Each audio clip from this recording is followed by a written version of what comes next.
जी नमस्कार सभी को। सबसे पहले तो गणतंत्र दिवस की सभी को शुभकामनाएं जी।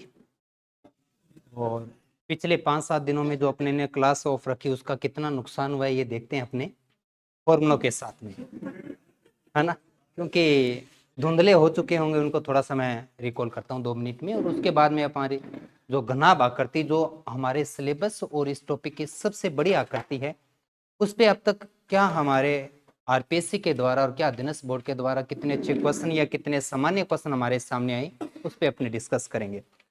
फॉर्मूले देखने का कोई मतलब नहीं है, क्योंकि मैं कहीं से भी पूछ सकता हूँ ना, इसलिए जितना अपने पास में हो ठीक है, नहीं तो सुनिएगा। सबसे पहले मैं जानना चाहूंगा कि बेलन का संपूर्ण पृष्ठीय क्षेत्र 2 पाई आर प्लस एच और वक्र पृष्ठ 2 पाई आर एच, आयतन पाई आर स्क्वायर एच। क्या मुझे बेलन का आयतन याद होगा तो शंकु का याद रहेगा? केवल और केवल 1/3 लगा देना है अपने पास में। 4/3 पाई आर क्यूब क्या रहेगा?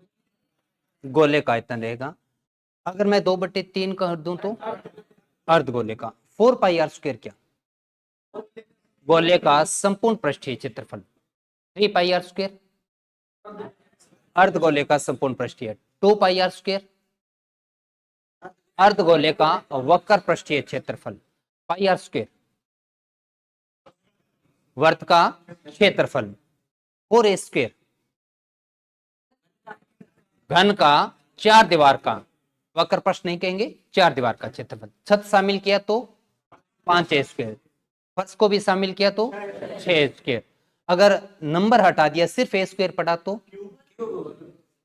मैंने कहा सिर्फ a स्क्वायर पढ़ा तो वर्ग का क्षेत्रफल। घनाभ का आयतन LBH, बेलन का आयतन पाई आर स्क्वायर एच, घन का आयतन ए क्यूब। तीनों ही आयतन अगर हम भूल जाते तो एकमात्र तरीका अपने पास में ये ज्ञात करते इसमें कि आधार का क्षेत्रफल इंटू ऊंचाई अपने पास में बना रहेगा। उसके बाद में अपने बात करें तो गोले का आयतन बताया नहीं आपने, मैं नहीं बताया था, आपने नहीं बताया। 4/3 पाई आर क्यूब अपने पास में। उसी प्रकार से चलते हैं विकर्ण पर। घन का विकर्ण a√3, और अगर वर्ग पूछा तो a√2। घन में कितने विकर्ण बताइए जी। बिल्कुल हमने क्वेश्चन किया था कायदा, रेट एग्जाम में आया हुआ 4। लेकिन पृष्ठीय विकर्णों की संख्या, क्योंकि हर पृष्ठ के अंदर 2 विकर्ण होते हैं और घन में और घनाभ में कुल 6 पृष्ठ होते हैं, तो विकर्णों की संख्या 12। जो विकर्ण आप घन में बता रहे हैं क्या उतनी ही संख्या घनाभ में रहेगी? सही है गलत जी? वो है तो एक जैसी बंद आकृति, सेम आकृति में, बस फर्क सिर्फ इतना रहता है कि तीनों विमाएं सेम है और वहां पर तीनों अलग अलग है अपने पास में। उसी क्रम में आगे बढ़ाते हैं। अगर एक छोटा सा क्वेश्चन मैं आपसे पूछ लूं जो कि अपने पढ़ चुके हैं, कि अगर घन की भुजा को 3 गुना कर दिया तो पुराने क्षेत्रफल और नए क्षेत्रफल के बीच अनुपात। मैं बहुत मौखिक लिए और आपको उस लाइन को वहीं पकड़ना होगा। घन की भुजा को 3 गुना कर दिया तो पुराने क्षेत्रफल और नए क्षेत्रफल के बीच का रेशो, मूल तो 1 है, अब भुजा 3 गुना किया तो क्षेत्रफल 9 गुना, आयतन 27 गुना। तो आपने अनुपात पूछा पुराने का 1, नए का है 9, लेकिन अगर परिवर्तन पूछा तो 8। और अगर आपने ये कहें कि आयतन कितना प्रतिशत हुआ तो आयतन आयतन आयतन 27 का 2700% अपने पास में। तो कुछ तो याद है, कुछ गड़बड़ा गई चीजें अपनी, लेकिन उनको अपडेट करते रहेंगे। बाकी सामान्य बीच बीच में फॉर्मूले आते रहेंगे और जिस पे अपनों ने बात की उसी चीज को लेके क्लास ये खत्म होने के बाद में आपका बुक वॉल्यूम फर्स्ट जो फोल्डर है, सॉरी ये तो स्कूल लेक्चरर वाली, स्कूल लेक्चरर 2026 फोल्डर में ही सेव होती है और कहीं नहीं जाती जी आपकी ये क्लास। आइए अब अपने घनाभ के सारे फॉर्मूले याद है ना जी अच्छे से। सबसे बड़ा गणितीय फॉर्मूला है हमारे पास में, वो है घनाभ का संपूर्ण पृष्ठीय। क्या रहेगा जी? 2LB plus BH plus HL। लेकिन अगर इसमें से हम ये कहें कि चार दीवार के साथ केवल छत को शामिल करना है तो आपके पास दो ऑप्शन है। संपूर्ण में से फर्श को हटा दें, फर्श का क्षेत्रफल L इंटू बी और छत का भी L इंटू बी, चार दीवार का क्षेत्रफल 2 इंटू ऊंचाई लंबाई प्लस चौड़ाई 2 इंटू L और L प्लस बी। घनाभ का आयतन हम सब जानते हैं LBH, विकर्ण भी हम जानते हैं root L square plus b square plus h square. लेकिन आपने ये भी बताया था कि अगर किसी भी एक ठोस आकृति के अंदर दूसरी ठोस आकृति रखना, किसी एक को पिघलाकर दूसरे छोटे छोटे भाग बनाना, या किन्हीं छोटे छोटे टुकड़ों से बड़ा भाग बनाना, या किसी बड़े भाग को काटकर छोटा भाग बनाना, इन सभी केस के अंदर मात्र एक ही तरीका है हमारे पास, वो क्या जी? बड़े आयतन में छोटे आयतन का भाग देना है। तो बहुत कुछ जानते हैं और उस जानने के क्रम में प्रत्येक क्वेश्चन के लिए थोड़ा थोड़ा समय लेंगे। आपकी तरफ से जो उठ के उत्तर आएगा उसके बाद में ही मैं शुरू करूंगा। पहला क्वेश्चन अपने पास ये एक मौखिक के लिए वार्म अप वाला क्वेश्चन है आपका। किताब जो होती है वो एक है घनाभ जैसी आकृति है। अगर हम बात करें सिक्का कैसा? गोलाकार सिक्का, जेब में क्या गालोगा सिक्का कैसा होगा? ये बेलनाकार होगा। सिक्का अपने पास में बेलनाकार रहता है क्योंकि उसके ऊपर भी सर्कल नीचे भी सर्कल, लेकिन उसकी मोटाई कम होती है। जैसे जैसे मोटाई ज्यादा होगी तो बैलेंस स्पष्ट रूप में दिखाई देता है। उसी क्रम में हम जैसे सामान्य आसपास देखते हैं कि चूड़ी एक एग्जाम्पल, चूड़ी या कड़ा एक एग्जाम्पल लेता है, वो किस प्रकार का? चूड़ी या कड़ा। लड़कियां तो व्रत मत ही बोल दीजिए मैडम जी, हाथ में क्या पेरोगा? गोलन है। गोला कैसे हो सकता है चूड़ी? गोले का तो मतलब फुटबॉल होती है, गेंद होती है, वैसे नहीं होती चूड़ी। चूड़ी में भी तो सेम वही है, ऊपर भी सर्किल नीचे भी सर्किल और बीच में मोटाई है। तो चूड़ी कहना, सिक्का कहना, ये एग्जाम्पल हमारे बेलनाकार आकृति के रहते हैं। तो उसी क्रम में ये आपने घनाभ में कहा। और आप ये भी जानते हैं कि इस क्वेश्चन में कुछ भी समझ में नहीं आता तो आप दो ऑप्शन को सीधे काटने वाले थे, ए और बी। कारण बताना होगा क्योंकि ये 2D आकृति और आप बड़े अच्छे से जानते हैं कोई भी वस्तु गणितीय 2D आकृति जैसी नहीं होती, लेकिन किसी आकृति का एक भाग, एक पृष्ठ दिखाई दे सकता है किस जैसा?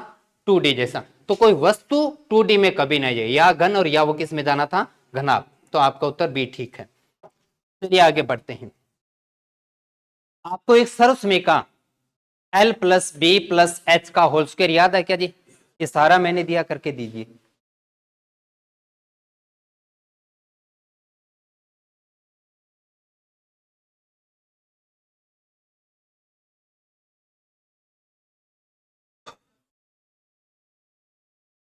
एक से मैडम जी मैं रिप्लाई दे चुका हूं, पर आप शायद ये कहना चाहते हैं कि मेरा नाम लेके मन बताओ, तो वो एक अलग बात है। 2026 जो फोल्डर है अपना, उसके अंदर क्लासेस जारी है, स्कूल लेक्चरर 2026 फोल्डर। आइए इसका उत्तर। ये एक अकेला क्वेश्चन 2 बार पूछा गया। School lecturer 2013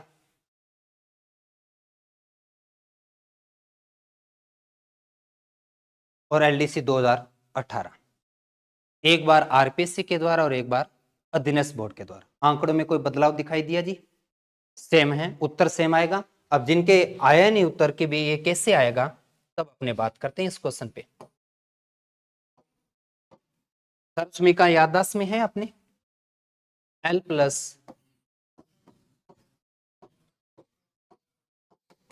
L square b square plus h square plus 2LB plus है BH और HL। याद रखना होगा जी आपको। ये शायद एक बार और आगे भी क्वेश्चन आपसे इस भाग पर पूछा जा चुका है। आपने कहा घनाभ के लंबाई चौड़ाई और ऊंचाई का योग 20 है। हमें जो जो आंकड़ा मिला हम लिख देते हैं। क्या उसने ये कहा कि तीनों विमाओं का जो टोटल है वो 20 है? ठीक बात है। इसके विकर्ण की लंबाई 6√6 है। विकर्ण का फॉर्मूला आप जानते हैं, L square b square plus h square का मान आपने कितना बताया? 6√6। लेकिन इसके ऊपर रूट भी लगता है कि नहीं लगता जी? अब ये रूट उस तरफ जाएगा तो स्क्वेयर बनाएगा। तो एक लाइन अगर लिख देते हैं अपने, L square plus b square plus h square का 6√6 का स्क्वेयर करना। अब इसको देख लेते हैं क्या किसी भी संख्या का स्क्वायर होने का मतलब क्या ये नहीं कि उस संख्या को आपस में 2 बार गुणा करना है जी। और आपको चैप्टर के शुरू में या गणित को पढ़ते समय बार बार मैंने आपको ये सिखाया था कि रूट की संख्या भले ही एक जैसी हो या ना हो, लेकिन उनके बीच में गुणा और भाग है कर सकते हैं। और इस केस में आपने सिखाया कि बाहर वाली संख्या बाहर वाली से गुणा करती है और अंदर वाली संख्या अंदर वाली से गुणा करेगी। उत्तर आएगा 36√36। पर क्योंकि आप और हम जानते हैं कि 36 का वर्गमूल पूरा पूरा 6 और जब इसे गुणा किया तो 216, तो क्या इसका मान 216 लिख दें। अब आपके पास में 2 रिजल्ट प्राप्त हुआ और आपको ये 3 बातें आपको बता देना चाहेंगे, क्योंकि अगर यहां से अगर कोई बात पूछना या बताना होगा तो ये क्या होगा कि तीनों विमाओं का जोड़ है।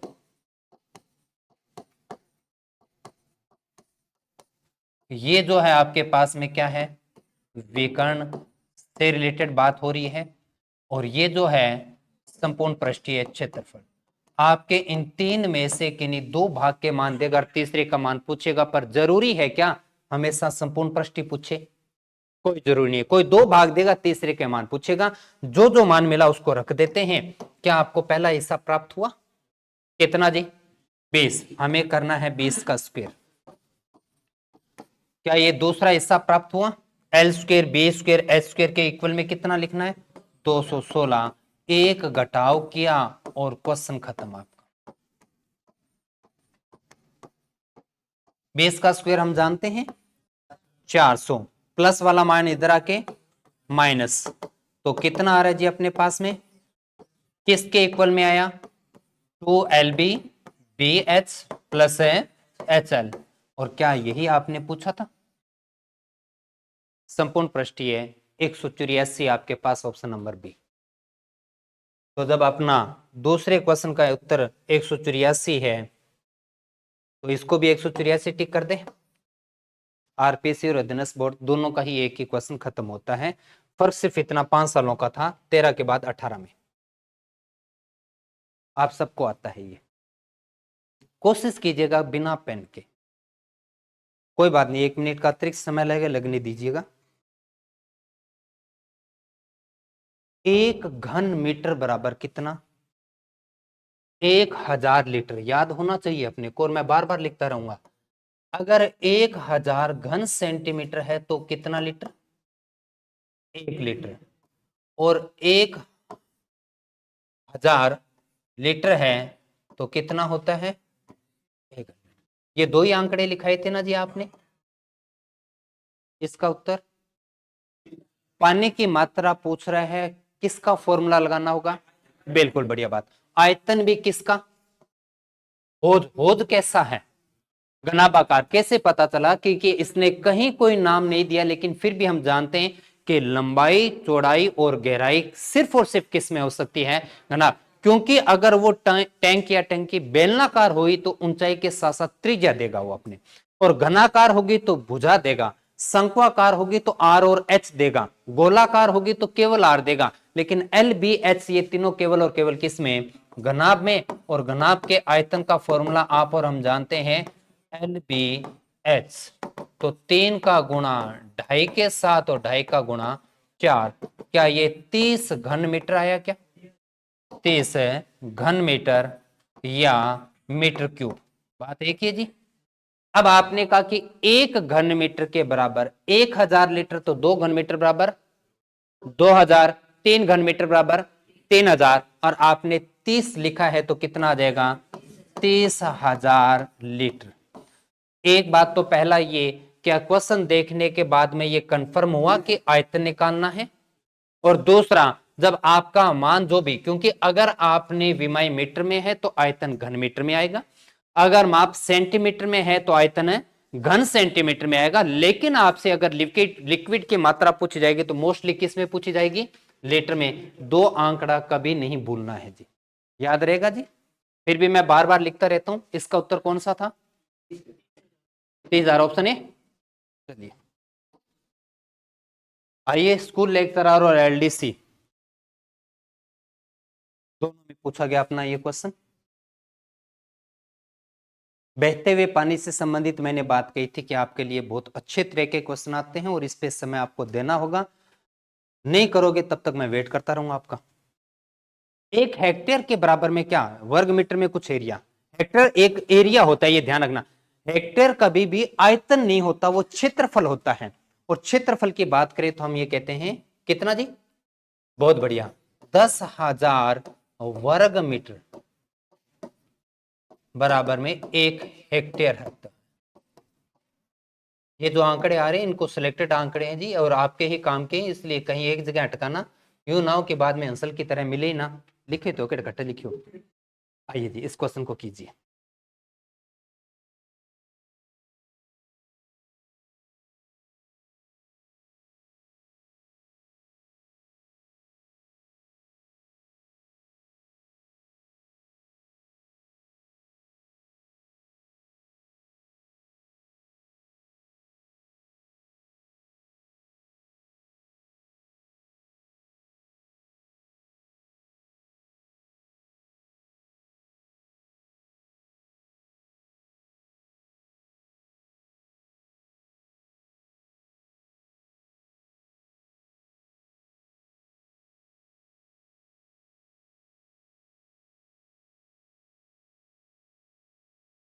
आराम से समय लीजिए, कोई बात नहीं, लेकिन जितना भी पॉइंट समझ में आया रुकेगा उससे आगे मैं बढ़ा दूंगा।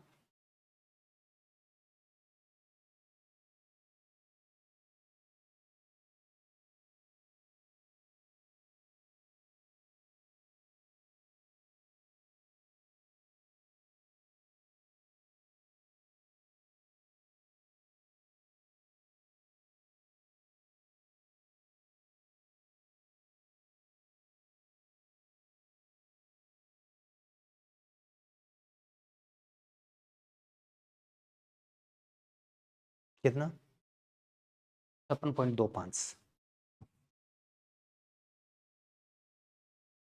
याद है तो अलग बात है, पिछली बार नहीं बताया था क्या ये क्वेश्चन किसी ने, याद नहीं हो गया। आइए अपने बात करते हैं, आपकी गाड़ी नहीं रुकनी चाहिए और आप इस क्वेश्चन की लैंग्वेज को देख के उलझ रहे तो ये बिल्कुल गलत बात है। आपने कहा कि एक नहर, नहर की बात की क्या आपने, नहर कौन सी आकृति जी, घनाभ होगी, नेचुरल सी बात है अपने पास में, जिसमें हम ये कह रहे हैं कि इस नहर की चौड़ाई भी होगी, गहराई भी होगी और लंबाई भी होगी। आपने कहा कि नहर की चौड़ाई है वो 6 मीटर है और गहराई 1.5 मीटर आपने बताई, और 10 किलोमीटर पानी की स्पीड होना जरूरी है आपके पास में, तब जब पानी बहते हुए पानी पे आ रहा हो। और वो कहते हैं कि ये जो पानी है वो हमारे किसी एक खेत में लगाया जा रहा था, और वो खेत कितना एरिया कवर करेगा ये हमसे पूछा गया था, तब जब वो पानी चला था 30 मिनट तक। और हम इस चैप्टर को पढ़ते समय ये भी कहा था कि क्या फर्क पड़ता है कि नहर या नाले की लंबाई कितनी है, फर्क इस बात से पड़ता है कि पानी कितनी देर तक हमारे खेत में पहुंचा है। और उस केस में आपने कहा कि घनाभ है तो घनाभ में आयतन की आवश्यकता पड़ेगी, और आयतन का फॉर्मूला LBH है। दो माप बड़े स्पष्ट तौर पर देगा, आपको केवल और केवल लंबाई निकालना है, और लंबाई जो होगा हमने हमेशा कहा कि आपको गणित के इस समय दूरी चाल के दूरी सूत्र से प्राप्त होगी हमेशा और हमेशा, जिसका फॉर्मूला होता है चाल इंटू समय। और इसमें किसी प्रकार के फॉर्मूले की आवश्यकता नहीं। आपने कहा कि पानी की स्पीड है 10 किलोमीटर प्रति घंटा, तो आधे घंटे में, मुझे नहीं लगता कोई फॉर्मूला लगाया हमने भी। आपने कह दिया कि 1 घंटे के अंदर जो पानी हमारे खेत में आ रहा है वो 10 की स्पीड से, क्या मैं ये सही समझ पा रहा हूं कि अगर हमारे खेत से 10 किलोमीटर पीछे किसी प्रकार का एक कागज का टुकड़ा डाल दिया जाता है तो वो 1 घंटे में तैरते तैरते हमारे खेत में पहुंच जाएगा। ये कह रहा हूं कि गलत कह रहा हूं जी, 1 किलोमीटर पीछे, क्यों, क्योंकि वो 10 किलोमीटर तक का पानी वहां तक अपने खेत में पहुंच चुका है तब जब घंटे का समय 1 हुआ। लेकिन आपने तो कितना मिनट दिया, 30 मिनट का मतलब घंटा आधा, और आधे घंटे में दूरी कितनी, क्या 5 किलोमीटर पीछे का जो पानी है वो हमारे खेत तक पहुंच चुका है? क्या ये उस पानी की लंबाई है कि नहर की लंबाई है? हमें सिर्फ पानी की लंबाई चाहिए, ना तो पाइप की लंबाई चाहिए होती है ना नहर की लंबाई चाहिए होती है। लेकिन क्योंकि आपने आयतन की बात की, इधर मीटर और ये क्या है जी, किलोमीटर, क्या मीटर बनाना चाहिए? तो मीटर बनाने के लिए हम जानते हैं कि 1 किलोमीटर के बराबर मीटर कितने जी, 1000 मीटर होते हैं। तो फिर 5 के इक्वल में 5000 मीटर। पानी की मात्रा पूछी है या पानी कितने एरिया को कवर कर रहा है, लेकिन वो एक अलग बात है। फिलहाल मुझे ये बताइए कि ये जो पानी है वो खेत में पहुंचेगा। अगर खेत हमारा इस प्रकार से चौरस खेत है 4 कोनों वाला, तो जैसे ही अगर वो रेतीली मिट्टी है तो पानी का रिसाव हो जाएगा, अगर वो पथरीली जमीन है तो पानी का उठाव दिखाई देगा। लेकिन हमारे खेत के अंदर जैसे ही पानी जाएगा वो घनाभ बन जाएगा। देख कह रहे हो क्या? खेत हम अमूमन देखते हैं कि खेत कितना एरिया का जी, इतना एरिया हमारा खेत का है, लेकिन जैसे ही उसके अंदर पानी जाके रुकेगा तो पानी का उठाव तो होगा अपने पास में, उसकी ऊंचाई प्राप्त हो जाएगी। तो इस खेत की चौड़ाई कितनी है नहीं पता, इस खेत की लंबाई कितनी है नहीं पता, लेकिन वो ये कहता है कि इसमें जैसे ही पानी भरा आपने, तो पानी का जो भराव है वो आपने बताया कितना जी, 8 सेंटीमीटर। पानी का भराव 8 सेंटीमीटर। तो खेत की लंबाई नहीं पता, खेत की चौड़ाई नहीं पता, लेकिन पानी की ऊंचाई तो पता है अपने को। तो खेत भी तो हमारा कैसा बन गया, घनाभ। लेकिन हम ये कह रहे कि इस नहर का पानी का आयतन इस खेत में पहुंचेगे पानी के आयतन के बराबर में है। और क्योंकि हम ये भी जानते हैं कि आधार का क्षेत्रफल इंटू ऊंचाई भी आयतन होता है, नहीं क्या जी? तो फिलहाल मुझे ये बताइए इस नहर का कितना पानी निकल के वहां गया है, इस पानी की मात्रा बताने के लिए क्या हमें लंबाई इंटू चौड़ाई इंटू ऊंचाई लिखना होगा? लंबाई अब कितनी है 5000, लंबाई इंटू चौड़ाई कितनी है और ऊंचाई कितनी है या गहराई, क्योंकि धरातल से ऊपर तो ऊंचाई और धरातल से नीचे है तो गहराई। ये इतना करने से क्या प्राप्त हुआ जी, आयतन, या यूं कहिए कि वो पानी प्राप्त हो गया जो हमारे खेत में पहुंचा है। लेकिन इधर हम ये कहते हैं कि उधर से कितना है वो अलग बात है, यहां पानी कितना पहुंचा है अगर ये आपसे पूछ लिया जाता है तो क्या उस केस में खेत का भी आयतन चाहिए क्या अपने को? और खेत के आयतन में लंबाई है क्या आपके पास में, चौड़ाई नहीं है, लेकिन पानी की गहराई या उठाव है अपने पास कितना, 8। ये सेंटीमीटर ये मीटर, क्या हम सेंटीमीटर से मीटर में जाना जानते हैं? तब आपको एक और आंकड़ा याद आ गया कि 1 मीटर के बराबर में क्या होते हैं 100 सेंटीमीटर। तो आपने इसमें 100 का भाग दिया तो आपके पास में ये मान प्राप्त हो गया मीटर। अब ये नहर के पानी का आयतन है, ये खेत में पहुंचे पानी का आयतन है, और दोनों आयतन एक दूसरे के, क्वेश्चन यहां खत्म होता है। आगे बढ़ूं उससे पहले यहां कोई ऐसा पॉइंट जो समझ में ना आया आराम से वो देखें, क्योंकि जरूरी है ये सारे आंकड़े आपको समझ में आना।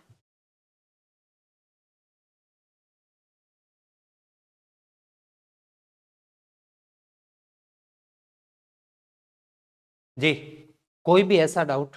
5000 कैसे है पता चला क्या जी अपने को? खेत के पानी का आयतन इस खेत में पहुंचेगे पानी के आयतन है इक्वल है, इसमें भी कोई डाउट नहीं। खेत में हमारे लंबाई भी है चौड़ाई भी है और पानी आया तो वो उठाव हुआ अपने पास में तो घनाभ बना अपने। अब यहां से इसे हल करते हैं। हल करने के क्रम में देखिएगा पॉइंट हटाएंगे नीचे 10 आ जाएगा। अब जी 10 से ये काटना है तो काट दीजिए अपने पास में। अब गुणा करें, लेकिन उससे पहले 8 से इसको काटा जा सकता है क्या? 2 से काट दिया 3, 2 से काट दिया 4, 4 से काट दिया तो ये हो गया 25। अब ये गुणा करते हैं तो 5 दिया 15, 5 दिया 15 का स्क्वायर हुआ 225, 225 का गुणा 25 से करते हैं तो 25 5 आया 125, 12 25 2 50, 12 62 6, 25 50 56 और इधर से 100 आ गया, तो ये इक्वल प्राप्त हुआ L इंटू बी। अब ये कैसे हुआ उस गुणा भाग को मैं दोबारा करना चाहूंगा। यहां पर आपके पास में था 5000 इंटू 6 इंटू 1.5 जो कि बराबर था L इंटू बी इंटू 8/100।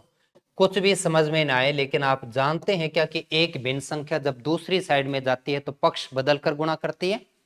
तो इस क्रम में आप ऐसा कर सकते हैं 5000 6 इंटू 1.5 और ये इधर आएगा तो 100 और इधर 8 हो जाएगा क्या, इक्वल किसके आया L इंटू बी।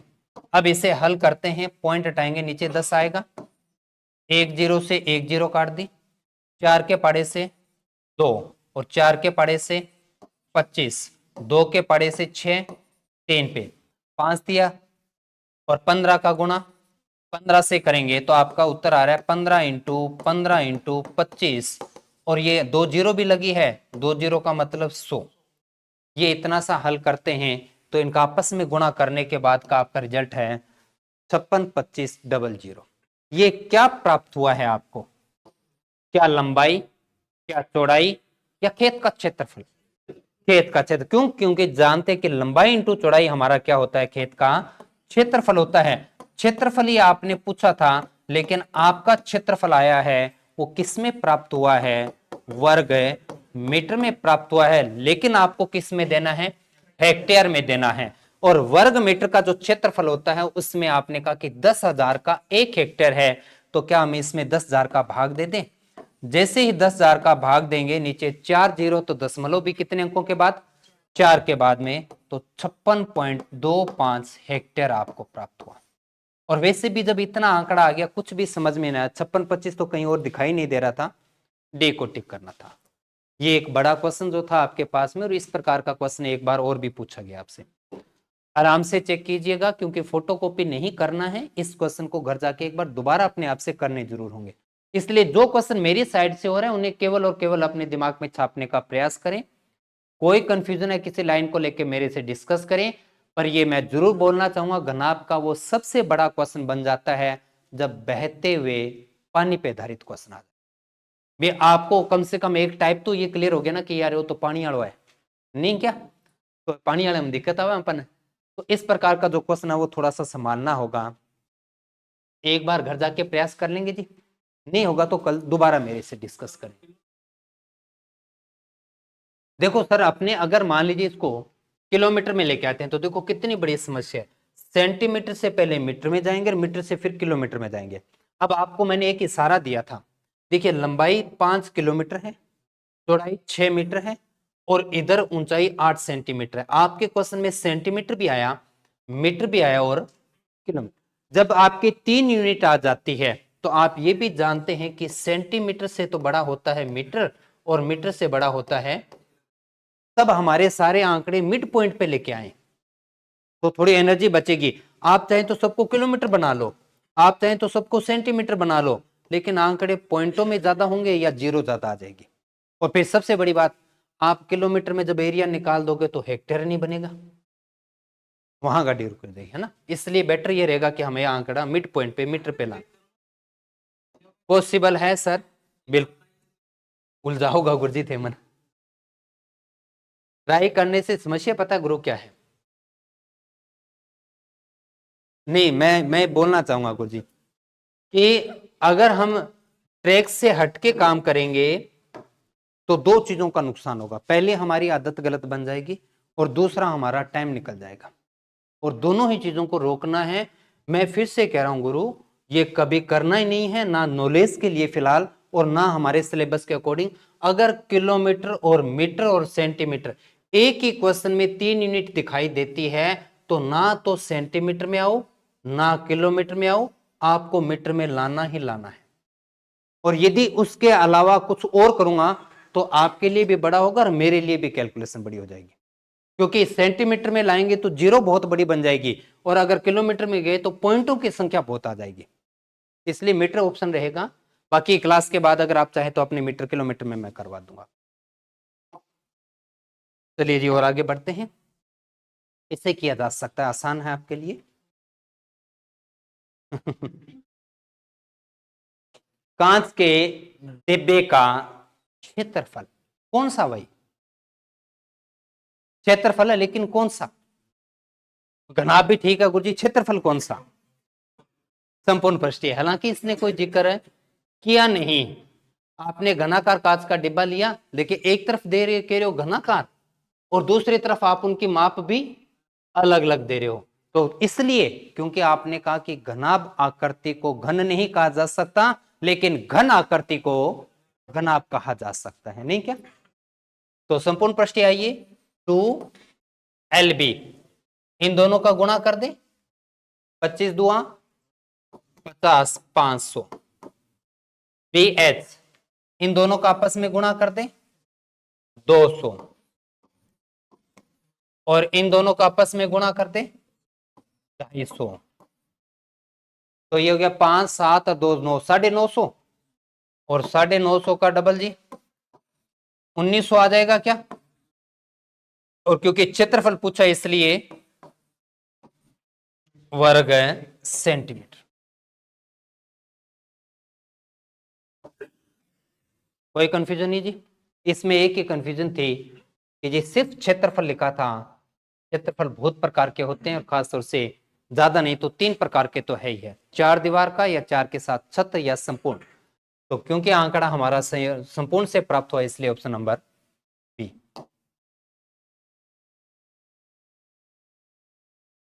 ये भी किया जा सकता है लेकिन अच्छा क्वेश्चन बनाया गया आपके लिए।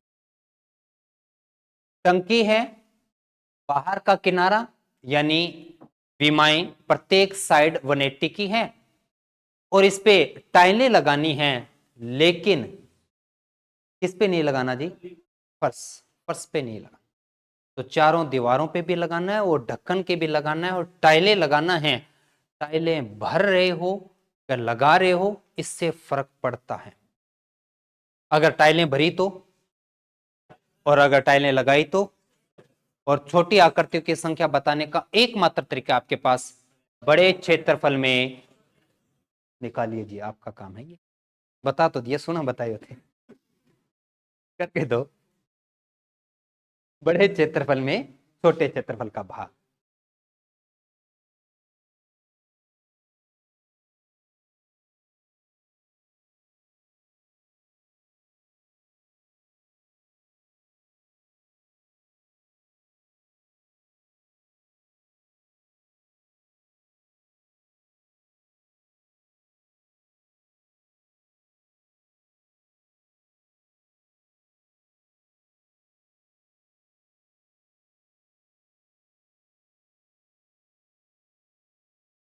गुरुजी घनाभ ने ना ढूंढो फॉर्मूलो घन में घनाकार बोला है और आपने बड़े अच्छे से बताया। ए स्क्वायर क्या होता है जी? क्या वर्ग का क्षेत्रफल। 4 ए स्क्वायर 4 दीवार, तो 5 ए स्क्वायर क्या होगा? और आपने अभी कहा है कि बड़े क्षेत्रफल में छोटे क्षेत्रफल का भाग दे दो। अभी तक पेज ही पलट रहे हो आप। आया कि नहीं आया जी? चेक कर लीजिए। क्योंकि आप घनाकार टंकी की बात कर रहे थे और उसका किनारा दिया था, उसकी साइड दी थी आपने 180, और क्योंकि 4 फलक और ऊपर का छत 5 फलक का क्षेत्रफल 5 ए स्क्वायर, और उसमें आपने कहा कि ढकने के लिए 30 सेंटीमीटर भुजा वाली वर्गाकार टाइलें और वर्ग का क्षेत्रफल का फॉर्मूला। पर क्योंकि दोनों की साइड अलग अलग आई हूं ना कि ए स्क्वायर से ए स्क्वायर काट दिया, मैं अलग लिख देता हूं ना, आप काट भी सकते हैं, खतरनाक गणित है अपनी। पर वो तो अच्छी बात 5 ऑप्शन में नहीं है। अब 30 से 6 6 6 5 30 18 180 ठीक है क्या? अब दिक्कत कहां रही थी? आप घनाभ में घूम रहे थे, नहीं क्या? तो ये थोड़ा सा ध्यान रखिएगा जी। जरूर घनाभ के अंदर दिया गया था, लेकिन घनाकार आकृति को हमने जैसा कहा कि उसे घनाभ भी पढ़ सकते हैं और घन भी पढ़ सकते हैं। मेरा उत्तर 180 आना समझ में आया कि जी आपको? 4 दीवार थी, एक उसका ढक्कन था, तो फॉर्मूला 5 स्क्वायर बना क्योंकि वो घन था। और सबसे बड़ी बात, कोई दूसरी विमा ही नहीं थी, तो इसलिए हम किसी और फॉर्मूले का कैसे यूज कर सकते थे। और उसमें टाइलें लगा रहे थे, और आप जानते हैं कि दीवार पे टाइलें चिपकाते हैं तो आपको बड़े क्षेत्रफल में छोटे क्षेत्रफल का भाग, और अगर भरते तो हम कहते बड़े आयतन में छोटे आयतन का भाग 180। ठीक है क्या जी? चलिए, ये अपना हो चुका है अभी 184।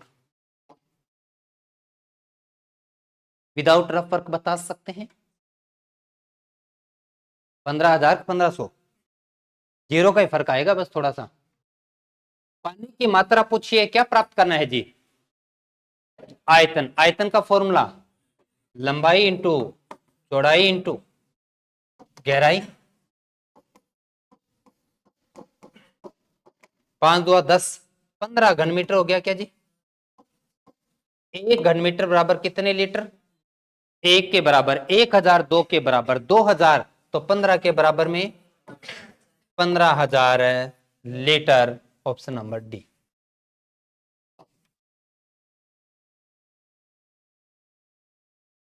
देखते हैं पकड़ पाएंगे क्या। आज के दिन में ही दूसरी बार फिर से पूछा गया और तीसरा क्वेश्चन आपके सामने। अब तक के 9 प्रश्नों में तीसरा प्रश्न आपके सामने।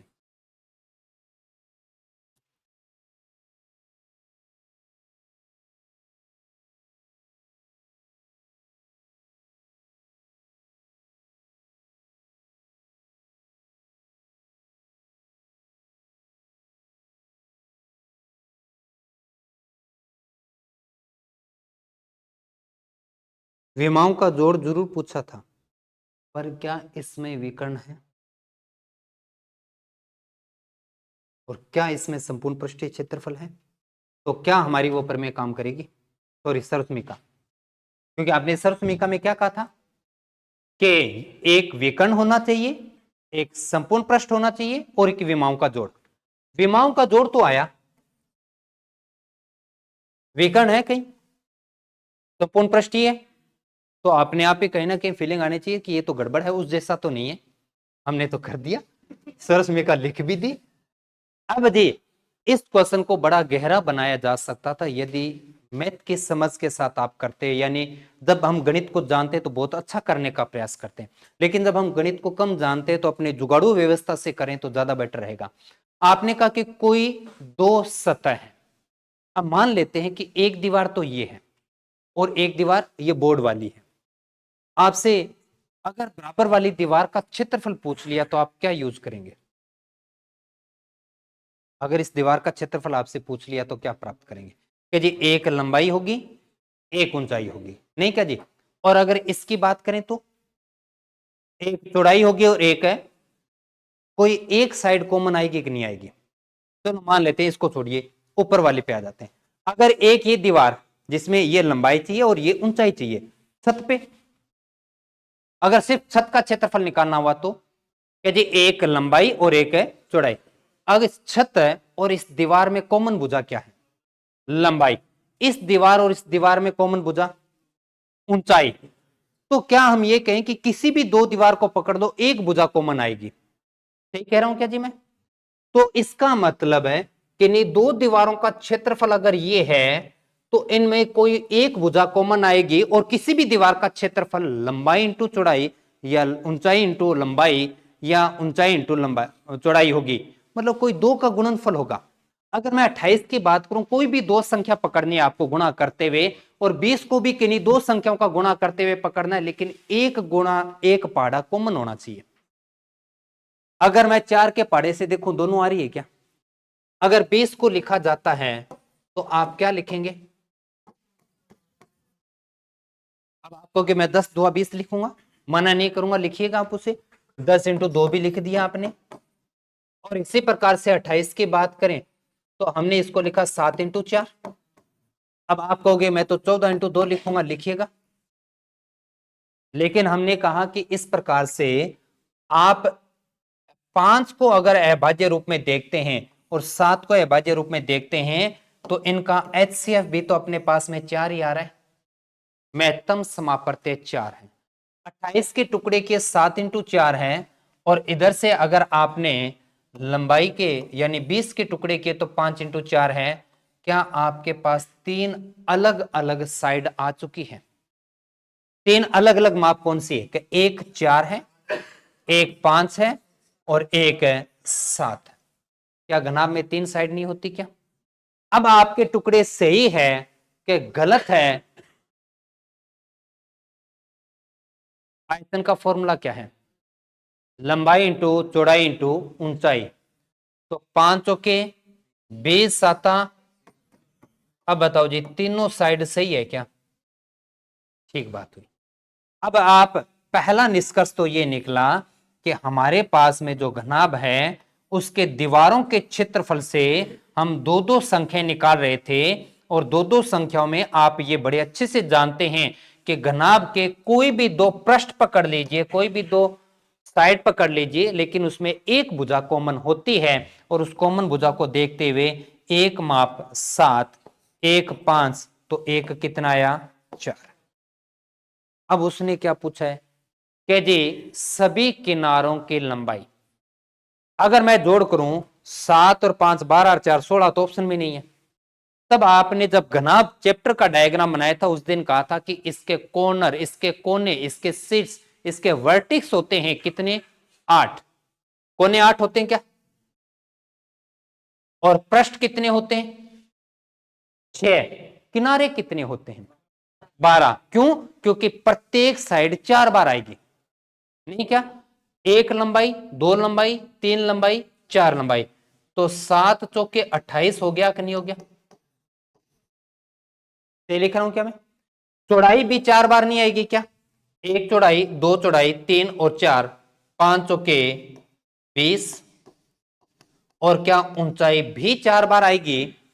4, 1, 1, 2, 3 और 4, तो 4 चौके 16।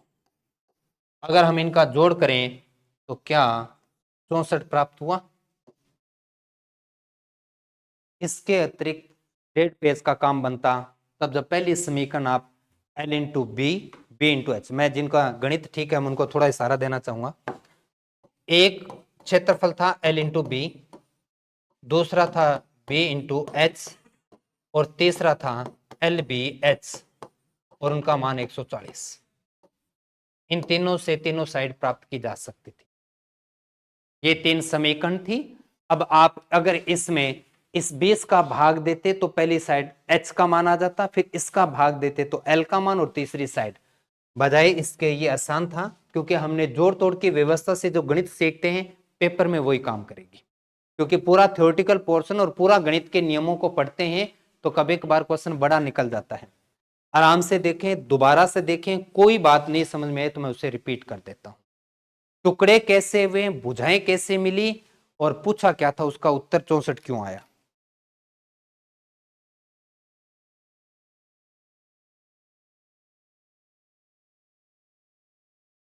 कोई डाउट नहीं?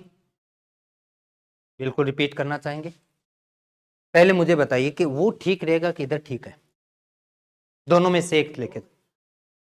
मेरे को तो बेटर वो लगा, मेरे को वो बेटर लगा। उसने कहा कि नहीं, दो सतह, कोई भी दो सतह, मैंने एग्जांपल पहले क्यों लिया था डायग्राम, इसकी बजाय हमने अपने होल पे क्यों आए, क्योंकि हमने 2-3 बार अलग अलग दो साइड उठा के देखा तो एक साइड कॉमन आती है, यानी एक ऐसी संख्या जो दोनों को पूरा पूरा काटेगी, और गणित में उसको महत्तम समाप्रत्यय के नाम से जानते हैं। अब महत्तम समाप्रत्यय के नाम से जानते हैं तो आप ये कह रहे हैं कि हमें 28 और 20 का पहले महत्तम समाप्रत्यय निकालना था। हम 2 के पाड़े से 14, 10, 2 के पाड़े से 7 और 5, और हम महत्तम समाप्रत्यय में तब तक टुकड़े करते हैं जब तक कि एक पाड़े में आता रहे। 7 और 5 एक पाड़े में नहीं आए, तो हमारा एक टुकड़ा प्राप्त हुआ क्या जी? 4। एक साइड 4 है। अब जब एक साइड 4 है तो किसी भी एक पृष्ठ को पकड़ेंगे, उसमें हमेशा 2 साइड होती है, एक लंबाई तो एक चौड़ाई होगी या ऊंचाई होगी। तो एक जब आपको 4 मिला तो दूसरी साइड कितनी होगी तब जब उसका क्षेत्रफल कितना आ जाए? 28।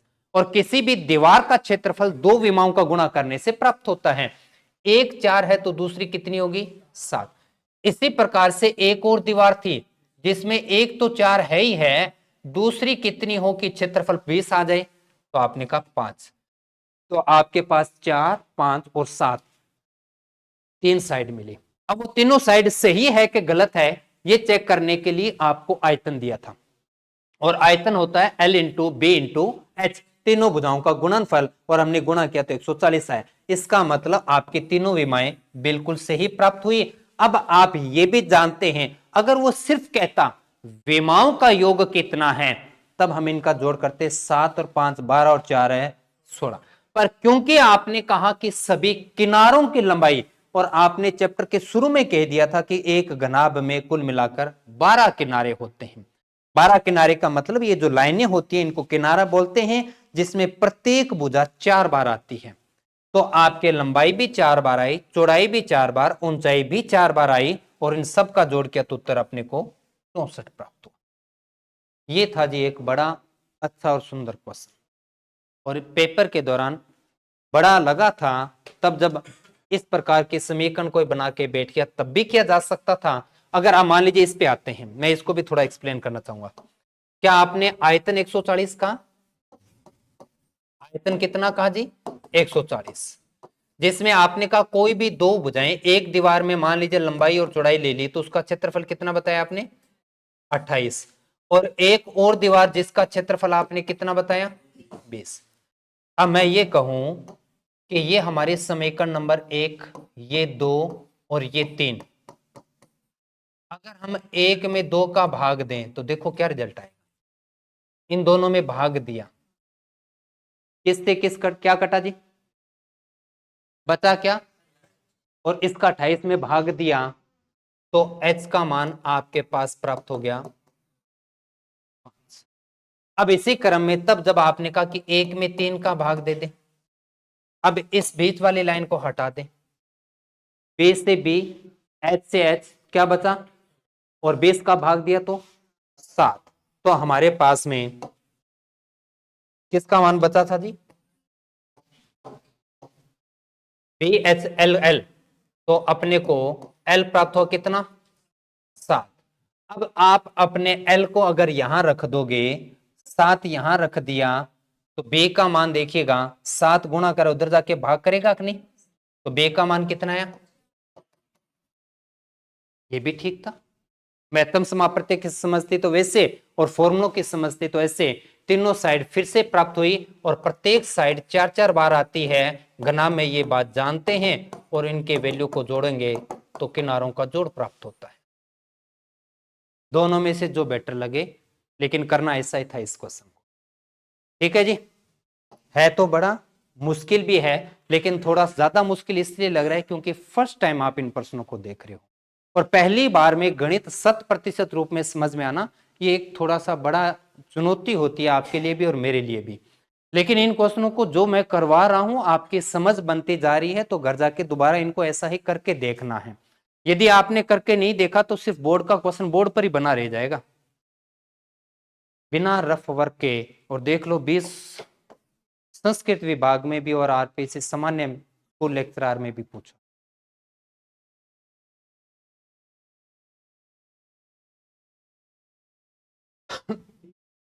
विमाओं का योग है, विकर्ण है, कोण स्पष्ट क्षेत्रफल है, क्या ये समझ आ रहा है कि वो सरसमी का काम करेगी। तो इतनी बड़ी अच्छी बात है कि हमें ये तो अंदाजा चला नहीं कि किस प्रकार का क्वेश्चन है, क्योंकि ये इससे फायदा ये होगा कि पेपर के दौरान पहले ये समझ भी तो बनना जरूरी है ना कि भाई इस क्वेश्चन को एक बार करें या ना करें, क्योंकि कभी कभार ऐसा होगा आपके साथ कि आपको क्वेश्चन आ रहा है लेकिन आप ये भी जानते होंगे कि ये एक बड़ा क्वेश्चन है, इसको एक बार नहीं करना चाहिए, और ये समझ बनाना भी बहुत जरूरी है अपने लिए। तो सबसे पहले तीनों का जोड़ कितना दिया, ये लो जी x, स्क्वायर कहां से आया पता चला जी, विकर्ण, जब आपको विकर्ण दिया जाता है तो उसका अपने को सीधा सीधा स्क्वायर करना चाहिए कि नहीं करना चाहिए। आइए कैसे, जब आपको विकर्ण दिया गया था तो क्या इसका स्क्वायर किया कि नहीं किया, और स्क्वायर मानी घटाया कि नहीं घटाया। तो बस इतनी सी बात है, विकर्ण का स्क्वायर घटाना है, तो विकर्ण अपने पास में, तो ये कितना आया वाई स्क्वायर, किसके इक्वल में क्या जी, plus 2 LB plus BH plus HL। अब ये वाई स्क्वायर इधर आके क्या करेगा जी, और आपका क्वेश्चन जब समझ में आया तब तो है जीके का क्वेश्चन, और नहीं तो बड़ी कैलकुलेशन थी अपने पास में। कैलकुलेशन क्या, ये एक्स वाई में देखते ही अपने, क्योंकि एक अलग सी और फीलिंग आती है जब तक गिनती का नंबर ना मिले अपने को लगता है ये बड़ा क्वेश्चन है, जबकि हकीकत है गिनती के नंबर के बिना एक बात आसान होगी कि कैलकुलेशन तो नहीं है, सिर्फ प्रॉपर्टी है आपके पास में। डी नंबर ऑप्शन सही है क्या, शायद ऐसा ही और मिलेगा क्वेश्चन, लेकिन ये एक अच्छा क्वेश्चन है।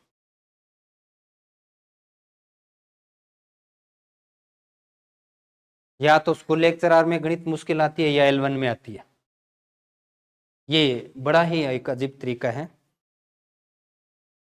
मैथ साइंस वालों में इतनी खतरनाक गणित कभी नहीं आई।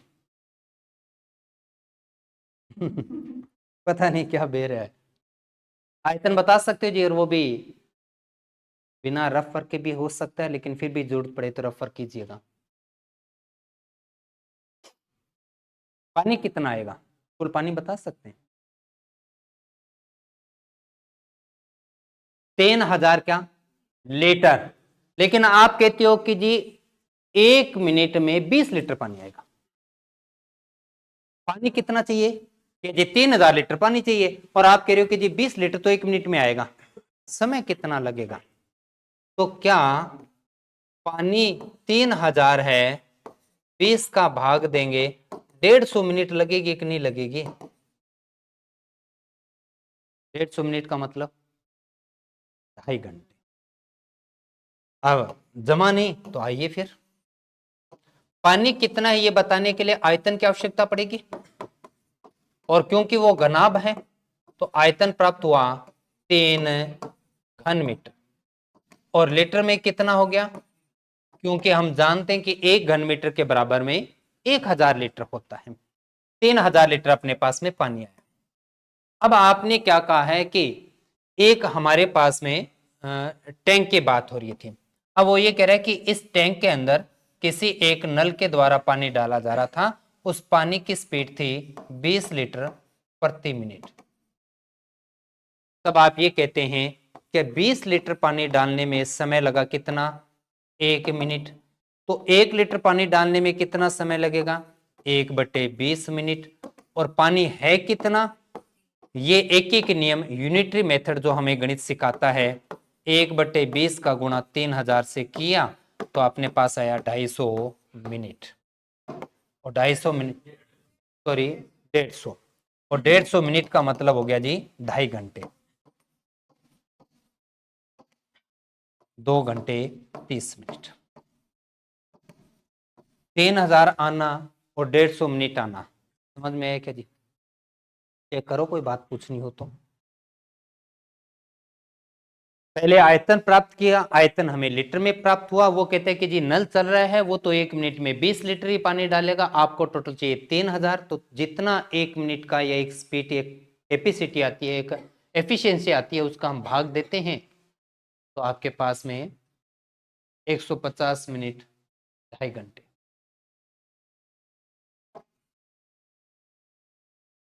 शायद मुश्किल है, बड़ा और मुश्किल क्वेश्चन है, इसको बोर्ड पर करवाइए जी।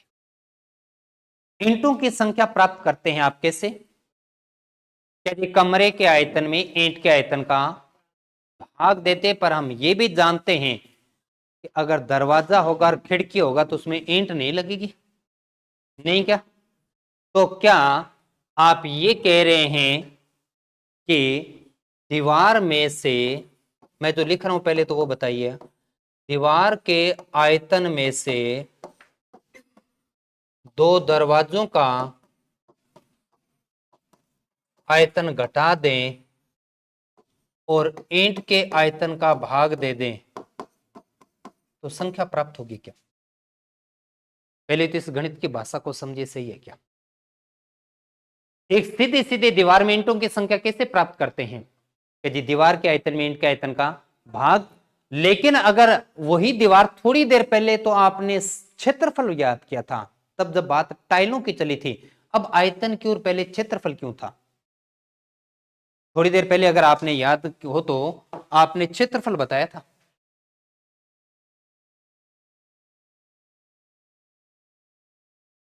बिल्कुल जी, टाइलें उस पे चिपकाई जा रही थी, उसके एरिया पे कवर कर रहे थे अपने पास में। वो क्वेश्चन कहां गायब हो गया?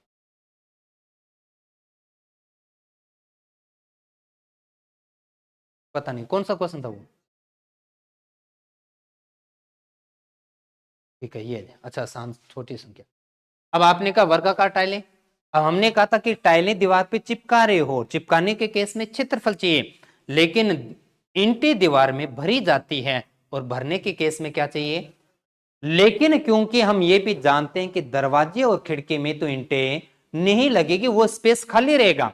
अब वो स्पेस भी तो निकालना है, तो हम ये कह रहे हैं कि उस दीवार के आयतन में से दरवाजों का आयतन घटा दीजिए, ईंट के आयतन का भाग दें, हमें ईंटों की संख्या प्राप्त होगी। ये जो हमने स्टेटमेंट लिखी वो क्लियर हुई क्या? आंकड़े हम अब आगे क्लियर करते हैं। तो सबसे पहले आप मेरी मदद कीजिएगा, दीवार का आयतन बताने के लिए किन किन का गुणा करूं? दीवार के आयतन का गुणा लंबाई इंटू चौड़ाई इंटू 1/2। ये लिख रहा हूं क्या मैं? क्योंकि आपने अभी कहा था कि आंकड़े एक माप में होना चाहिए, इधर मीटर है, इधर मीटर है, और ये क्या दे रखा है? क्या इसको मीटर में कन्वर्ट करें? और मीटर में कन्वर्ट करते ही आपको क्या करना चाहिए? 50 सेंटीमीटर का मतलब होता है आधा मीटर, नहीं क्या जी? तो हमने 1/2 से ये क्या प्राप्त हुआ? दीवार का आयतन। अब इसमें से क्या घटाना है? 2 दरवाजे। तो 2 दरवाजे हैं तो इसलिए 2 का गुणा। अब एक दरवाजे का आयतन निकाल के 2 से गुणा कर दें, बात चलेगी? एक दरवाजे का आयतन बताना है, लंबाई कितनी है, चौड़ाई कितनी है, काफी है क्या? क्या दरवाजे की मोटाई वही नहीं होगी क्या जो दीवार की मोटाई होगी? ये दीवार इसकी ऊंचाई है, ये इसकी चौड़ाई है, लेकिन दीवार की मोटाई भी तो काम आएगी कि नहीं आएगी? तो मोटाई वही होगी जो दीवार की चल रही है। तो दीवार की मोटाई कितनी है? 50 सेंटीमीटर का मतलब आधा मीटर इंटू 1/2। और अब भाग देना है किसका? लेकिन ईंट के सारी माप किस में दे रखी है? हम उसको किस में लेके जाएंगे? क्यों लेके जाना है? ऊपर माप मीटर में चली थी। तो ईंट के आयतन तो वही है कि तीनों भुजाओं का आपस में क्या कर देना चाहिए जी? गुणा कर देना चाहिए। अब केवल और केवल बची है कैलकुलेशन, अगर आपको बात समझ में आई है तो। सही लिखा है क्या हमने? अब 2 से 10 कट गया अपने पास, कितना हुआ? 50। ये 3 हुआ क्या? और 2 से 2 कटा, 3 आएगा क्या? चेक कर लीजिए, कोई बात नहीं जी। भी इस 2 से इस 2 को काट दिया, 1.5 का 2 से गुणा करेंगे, 3 आएगा कि नहीं आएगा? तो 50 में से 3 घटा दिया तो आयतन प्राप्त हो गया वहां जहां पर ईंट लगानी है। अब इसके कैलकुलेशन को और संभाल लेते हैं अपने। तो 25 से इसको काट दिया कितने पे? 4 से इसको काट दिया कितने पे? 10 से 4 से इसको काट दिया कितने पे? 25। क्या आप ये कह रहे हैं कि ऊपर तो बचा है सिर्फ 1 और नीचे कितना है? 250। और आप ये भी जानते मेन बट्टे के नीचे अगर भिन्न होती है तो उसका हर सीधा उठाकर ऊपर है लिखा जाता है। तो बताइए 50 में से 3 घटा दिया तो उत्तर कितना आया? 47। तो 47 का गुणा 250 से करना समझ में आ गया क्या? क्योंकि 250 ऊपर जाएगा। और अब अपना उत्तर आया जी 0। 25 आता 175, 17, 25 चौके 100 और 17 117, 50। कहीं है क्या इंटों की संख्या? दरवाजा लगाने से बड़ा क्वेश्चन नहीं बनेगा, बस केवल और केवल दरवाजे का आयतन हटाना है, इस बात का अपने को ध्यान रखना। कोई बताएं, लाइन ऐसा समझ में नहीं आया, लेकिन मैं फिर से आपसे ये रिक्वेस्ट करूंगा, घनाभ आकृति में किसी प्रकार की लापरवाही मत कीजिएगा। आपके सिलेबस का सबसे इंपॉर्टेंट टॉपिक होने के साथ उस टॉपिक का सबसे इंपॉर्टेंट भाग है आपका घनाभ, और घनाभ में ही सबसे अलग अलग तरह के और बड़े क्वेश्चन बनते आ रहे हैं और बार बार इनसे पूछे जाते हैं। इसलिए जो मैं क्वेश्चन करवा रहा हूं समझना है, लेकिन घर जाके इन्हीं प्रश्नों को एक बार दोबारा करके देखना होगा। और दोबारा करते समय भी अगर आपकी गाड़ी रुक रही है, इसका मतलब वो कॉन्सेप्ट क्लियर नहीं होगा, डाउट के रूप में गोला बना के रखें और दोबारा डिस्कस करेंगे अपने। अभी फिलहाल 11,750 उत्तर समझ में आया क्या जी? चलिए और आगे बढ़ते हैं। हेडमास्टर संस्कृत विभाग आरपीएससी और एक अकेला क्वेश्चन तीसरी बार टीचर ग्रेड से जुड़ा, a² - b²। अभी अगर आप ये सोच रहे हैं कि क्यों, तो फिर एक ही कॉन्सेप्ट पे हमारे इतना बड़ा क्वेश्चन, और जिसे ये तो आपके किसी भी सब्जेक्ट से आप जुड़े हैं और आपको जो विद्वान साथी अपना सब्जेक्ट पढ़ा रहे हैं वो हमेशा ये बोलते होंगे, तब जब गणित विषय नहीं है तभी कभी केंद्रीय प्रवृत्ति का माप माध्य माध्य का बहुलक का नाम वो जरूर कर ले, z बराबर 3m - 2x बार, नहीं क्या? तो सेम यही बात यहाँ कहते हैं कि वो जरूर कर लियो a² - b²। क्योंकि आपके ये प्रमेय आज के दिन में ही, जहां तक मुझे याद आ रहा है, चौथी से 5वीं बार आ चुकी है। एक अकेली सरसमिका इतनी कौन सी बड़ी बात है जिसमें बार बार पूछा जा रहा है? फिर से आपको तीनों विमाओं का योग दिया तो a² होगा कि नहीं होगा, और विकर्ण का स्क्वायर करना है कि नहीं करना, और इधर आएगा तो माइनस होगा कि नहीं होगा, और बराबर क्या प्राप्त होगा जी? क्षेत्रफल। बहुत अच्छे क्वेश्चन है, और ये क्वेश्चन अपने घर के अपने तो बनाए नहीं, इसलिए भी जोर दे रहे हैं ज्यादा, लेकिन आपको इन प्रीवियस ईयर क्वेश्चनों को करने से समझ में आ जाता है कि बार बार क्या चीजें रिपीट हो रही है। नया बना तो देखो सबके लिए नया बनेगा, पर गणित नया नहीं बनाया जा सकता। अभी जैसे ग्रेड 3 का जब रीट मैथ साइंस का पेपर हुआ और उसके बाद में जब क्लासेस शुरू हुई या चल रही थी मेरी, तो आपके खासतौर से जिनका कोई एलडीसी या किसी अन्य की तैयारी कर रहे थे, आपसे तो चलो मिलना नहीं हुआ अभी, उसके बाद आज ही मिले कि गुरुजी प्रश्न नया आने लग गया कि मैंने नई गणित पढ़ाओ। तो मैंने एक ही बात की थी और उसका शायद निष्कर्ष भी यही है, गणित वही है, क्वेश्चनों को प्रेजेंट करने का तरीका बदल दिया। आपका क्वेश्चन वही है, अभी भी वही परिमाप पूछ रहे हैं, अभी भी क्षेत्रफल पूछ रहा है, लेकिन अब एक अकेला नहीं, एक के अंदर 4 क्वेश्चन है। क्वेश्चन वही है, नया सिंगल क्वेश्चन नहीं है और ना बना है अब तक, क्योंकि गणित नहीं बन सकती, इतिहास नया बन सकता है, ज्योग्राफी नहीं बन सकती है, लेकिन गणित नया नहीं बन सकता। तो गणित जो है वही बनी रहेगी। तो ए स्क्वायर माइनस बी स्क्वायर, इनमें कोई आपको 2-3 चीजें एक पर्सन में डाल सकता है। जिस दिन आपका सिलेबस पूरा हो जाएगा, वो नए क्वेश्चन कैसे बनेंगे वो टेस्ट के माध्यम से पहुंचाता चलूंगा मैं, क्योंकि आप जो कंप्लीट रूप में जब किसी भी अलग अलग जगह से जब एक टेस्ट सीरीज लेते हैं, तो ज्यादातर ऐसा हुआ है और ऐसा होता है कहीं ना कहीं, क्योंकि सभी विषय विशेषज्ञ टेस्ट नहीं बना पाते, कुछ एक दो होते हैं, बाकी इधर उधर से जैसी भी व्यवस्था बना के चल दी जाती है। लेकिन जब मैं मेरा 10% बना के दूंगा तो मैं खुद दूंगा और मैं उस पैटर्न पे दूंगा जो नया तरीका आएगा अपने पास में। इसलिए एक बार सिलेबस हो रहा है तो किताब रटवाने का प्रयास कर रहा हूं।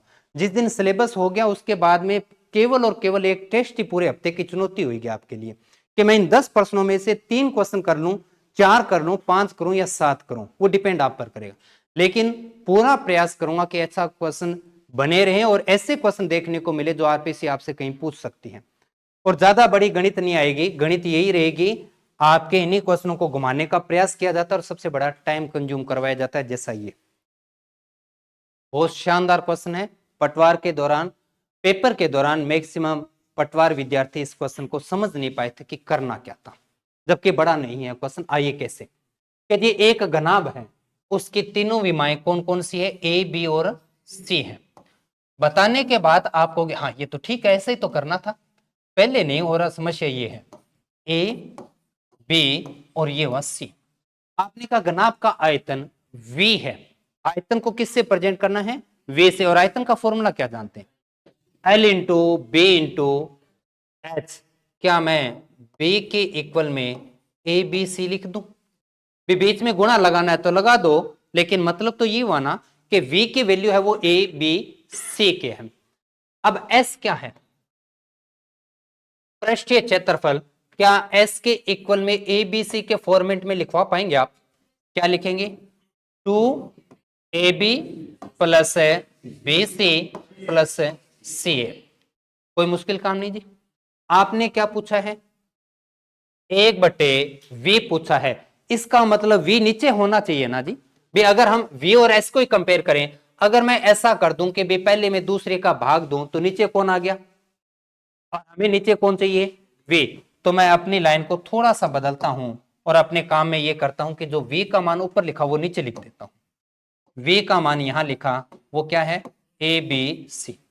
अब अगर मैं ये कहूं कि दोनों में एक दूसरे का क्या कर दें जी, भाग कर दिया, भाग करते एक क्वेश्चन आया, कैसे, लेफ्ट भाग में तो s/v आ गया, राइट भाग में 2 को 2 बाहर छोड़ दीजिए, क्या A B plus B C plus C A के बटे में ए बी सी लिखा जा सकता है क्या। गुणा के अंदर कोई फर्क नहीं पड़ता कि भी आपने ब्रैकेट के अंदर लिखा है, क्योंकि जैसे 2 को ब्रैकेट के अंदर लेके जाओगे सबके साथ 2 लगेगा कि नहीं लगेगा। लेकिन आप हर ये नीचे वाली संख्या गुणा कर रहे हो, ये 2 से करे जिसे, क्योंकि ये संख्या तो दोनों को काटेगी। अब इस केस में गणित एक काम और सिखाता है कि जब आपके पास में एक अकेला हर होता है तो आप उन्हें अलग अलग भिन्नों के रूप में सभी को हर रूप में लिख सकते हैं। क्योंकि अब अगर आपने ऐसा लिखा तो लघुत्तम क्या आएगा आपका, सेम आएगा कि नहीं आएगा। प्रश्नों का रूप बदला जाता है, उनकी वैल्यू नहीं बदलते आप। तो इसके बाहर अपना पास में कितना है, 2, और बराबर में क्या है, s/v। आपका क्वेश्चन खत्म होने जा रहा है। ए बी से ए बी कटा, बी सी से बी सी, और AC से AC, तो ब्रैकेट में पहले रूप में क्या बचा, 1/C, फिर क्या बचा जी, और फिर गलत लिखवा दिया जी, पहले 1/A है, 1/A प्लस 1/B। और अब मुझे बताइए S ऊपर इधर गुणा कर है, दूसरी तरफ जाएगा, भाग करेगा कि नहीं करेगा, भाग करेगा, तो बचेगा क्या, आपका क्वेश्चन। अब एक और क्या होता है कि जब हमारी गणित में जब क्वेश्चन प्रैक्टिस में बार बार निकले होते हैं तो कभी कभार ऐसा ही क्वेश्चन ABC की जगह PQR के रूप में लिखा हुआ आ जाता है, और अगर आपकी प्रैक्टिस में ये क्वेश्चन निकला हुआ होता है तो शायद इतनी एनर्जी लगे ना। तो कभी कभार आपका किया हुआ ही क्वेश्चन एक अलग रूप में आपके सामने आ जाता है, लेकिन ये एक यूनिक अलग क्वेश्चन था। जो ये कहना कि पटवारी के इस एग्जाम से पहले किसी ने अपनी किताब में करवाया, गलत है।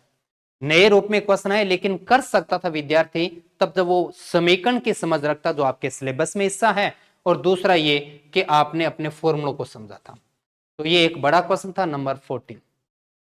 तो चलिए लास्ट एक और अंतिम क्वेश्चन लेते हैं और इसके साथ आज की क्लास को रोकते हैं और उत्तर आप बताएंगे।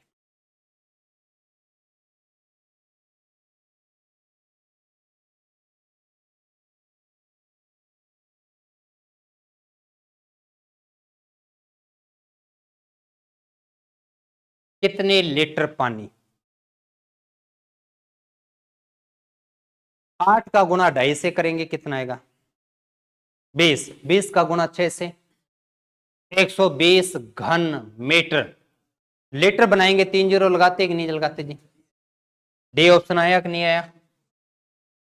अपनी बुक में भी 1 से लेके 15 तक के क्वेश्चनों को आप चेक करेंगे, और मिलते हैं अगले भाग के साथ। थोड़ा सा 1 मिनट का समय देंगे जी मुझे।